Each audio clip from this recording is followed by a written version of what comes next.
ஹரியோம். நம்ம பாரத தேசத்தில் சனாதன தர்மத்துக்கு ஆதாரமாக இருப்பது வேதங்கள்.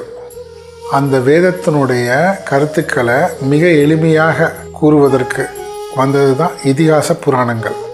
அப்படிப்பட்ட இதிகாசத்தில் முக்கியமான நூல் வால்மீகி ராமாயணம். அந்த வால்மீகி ராமாயணத்தை அடிப்படையாக கொண்டு நம்ம தமிழ் மொழியில் கம்பர் எழுதின நூல் ராமகாதை. அது நம்ம கம்பராமாயணம் என்றே கொண்டாடப்படுகிறது. அந்த கம்பராமாயணத்தை பாலகாண்டத்திலிருந்து யுத்த காண்டம் முடிய நாம் ஒவ்வொரு பகுதியாக பார்க்க போகிறோம். முதலில் ஜூலை 15 ஆகஸ்ட் 14 வரைக்கும் 15 வகுப்புகளில் பாலகாண்ட பகுதிகளை பார்க்க போகிறோம். அதை தொடர்ந்து உங்களுக்கு யுத்த காண்டம் வரைக்கும் ஒவ்வொரு பகுதியாக பார்த்துட்டு வருவோம்.